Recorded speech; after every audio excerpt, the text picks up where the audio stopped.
जोहार। आज के झारखंड मुख्य समाचार में आपका स्वागत है। आज की पहली बड़ी खबर के साथ राज्य में विधानसभा के मानसून सत्र की शुरुआत कर दिया गया है। जी हां, झारखंड विधानसभा की मानसून सत्र कल शुक्रवार से ही शुरू कर दिया गया है। सत्र के पहले दिन इस साल कोरोना से मरने वाले लोगों को श्रद्धांजलि के साथ सदन की कार्यवाही को समाप्त कर दिया गया, लेकिन इससे पहले सदन में शोक संदेश पढ़ने के दौरान जमकर शोर शराबा हुआ। दरअसल जब विधानसभा के अध्यक्ष रविंदर महतो शोक संदेश पढ़ रहे थे, उसी दौरान भाजपा विधायक भानु प्रताप शाही अपने सीट से उठकर बोलने लगे। उन्होंने कहा कि पहले नेता प्रतिपक्ष के मुद्दे पर चर्चा किया जाए। उन्होंने कहा कि बाबूलाल मरांडी को नेता प्रतिपक्ष का नेता घोषित किया जाए। इधर रोजगार खबरों पर कहें तो Rajendra institute of medical science यानी रिम्स रांची के द्वारा सहायक प्रोफेसर के कुल 4 पदों पर नियुक्ति विज्ञापन प्रकाशित किया गया है। रिम्स रांची के द्वारा इन पदों पर आवेदन करने के लिए उम्मीदवारों की शैक्षणिक योग्यता पदों के अनुसार से अलग अलग निर्धारित किया गया है। राज्य के इच्छुक योग्य उम्मीदवार 9 सितंबर 2021 तक आवेदन की प्रक्रिया को पूरी कर सकते हैं। साथ ही बताते चलें कि रिम्स रांची के द्वारा इन पदों पर उम्मीदवारों का चयन इंटरव्यू के आधार पर की जानी है। इधर झारखंड सरकार के द्वारा राज्य में होने वाले नगर निकाय और पंचायत चुनाव अक्टूबर के बाद ही विचार किया जाएगा। कोरोना संक्रमण के आशंका के कारण दिसंबर जनवरी के पहले राज्य सरकार के द्वारा पंचायत चुनाव की तिथि को निर्धारित नहीं किया जाएगा। मुख्यमंत्री के सचिव विनय कुमार चौबे ने कहा कि हाल ही के दिनों में देश में कोरोना की संक्रमण की स्थिति में बढ़ोतरी हो रही है।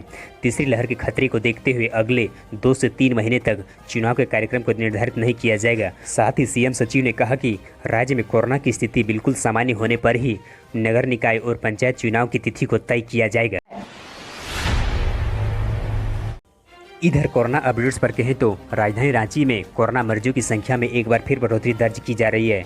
शुक्रवार को 13 नई कोरोना संक्रमितों की पहचान हुई थी, जबकि गुरुवार को 15 संक्रमितों की पहचान हुई थी। 2 दिनों में 28 मरीज मिलने के बाद राज्य के स्वास्थ्य विभाग एक बार फिर अलर्ट मोड पर आ गई है। वहीं दूसरी ओर कोरोना की मात देने वाले मरीजों की संख्या 9 रही। इसके साथ ही कुल एक्टिव मरीजों की संख्या 85 हो गई है। साथ ही बताते चले कि राज्य में अभी कुल मिलाकर सक्रिय संक्रमितों की संख्या 85,644 है। इधर राज्य में अपने बयान को लेकर अक्सर चर्चा पर रहने वाले कांग्रेस के विधायक और झारखंड के पूर्व कार्यकारी अध्यक्ष इरफान अंसारी ने अब तालिबान की तारीफ करते हुए एक नए विवाद को जन्म दे दिया है। इरफान अंसारी ने कहा कि वहां के लोग अब खुश हैं। अमेरिकन वहां जाकर अफगानिस्तान और तालिबान के साथ ज्यादती कर रहे थे, माँ बहन बच्चों को तंग कर रहे थे। इसी के खिलाफ यह लड़ाई लड़ी गई है। जो कुछ फैलाया जा रहा है वह बिल्कुल गलत है। इरफान के इस बयान पर पलटवार करते हुए बीजेपी ने कहा कि यह कांग्रेस की तालिबानी सोच को दर्शाती है। इधर राज्य के स्थानीय लोगों को राज्य के सभी निजी कंपनियों में प्राथमिकता देने के बिल इसी विधानसभा में पेश होने की संभावना है। परवर समिति के द्वारा बिल में संशोधन के साथ ही अपनी अनुशंसा विधानसभा को भेज दिया गया है। अब राज्य के सभी निजी क्षेत्रों में 40,000 रुपये तक की नौकरी में 75% स्थानीय लोगों को बहाल किया जाएगा। राज्य के सभी निजी कंपनियों को इसे प्राथमिकता के आधार पर भरनी होगी। इसके साथ ही राज्य के सरकारी क्षेत्रों पर काम करने वाले आउटसोर्सिंग कंपनियों पर भी प्रावधान को पूर्ण रूप से लागू किया जाएगा। राज्य के सभी आउटसोर्सिंग के काम करने वाले कंपनियों को भी 75% स्थानीय लोगों को बहाल करनी ही होगी। इधर शिक्षा जगत की खबरों पर कहें तो झारखंड शिक्षा परियोजना परिषद के द्वारा राज्य के सभी सरकारी स्कूलों में 12वीं कक्षा तक के पढ़ने वाले बच्चों के शैक्षणिक सत्र 2021-22 के सिलेबस में 25% तक की कटौती को कर दिया गया है। इसके साथ ही शेष बचे 75% के पाठ्यक्रम में 2 भागों में बांटकर अधिसूचना जारी किया गया है। पहले भाग में संशोधित सिलेबस को सितंबर से नवंबर तक बांट दिया गया है, जिसके आधार पर दिसंबर में 6 माही परीक्षा संचालित किया जाएगा। वहीं दूसरे भाग के संशोधित सिलेबस को दिसंबर से फरवरी तक के बांटा गया है। इसके आधार पर मार्च और अप्रैल में वार्षिक परीक्षा संचालित किया जाएगा। इधर झारखंड हाईकोर्ट में राज्य में भूखमरी से मौत के मामले पर सुनवाई हुआ। इस पर हेमंत सरकार को कड़ी फटकार लगी है। कोर्ट ने अपने सख्त लहजे पर कहा है कि राज्य के ग्रामीण इलाके में अभी लोग आदिम युग पर जी रहे हैं। साथ ही कोर्ट ने कहा है कि राज्य के इलाके के अभी लोग को स्वास्थ्य सुविधाएं नहीं मिल पा रही है।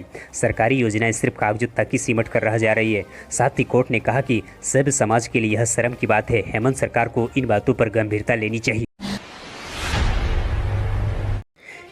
इधर बगोदर के भाकपा माले विधायक श्री विनोद सिंह विधानसभा भवन के बाहर जमकर धरना प्रदर्शन किया। विधायक ने कहा कि वर्तमान हेमंत सरकार रोजगार के मामले पर राज्य की जनता के साथ वादाखिलाफी किया है।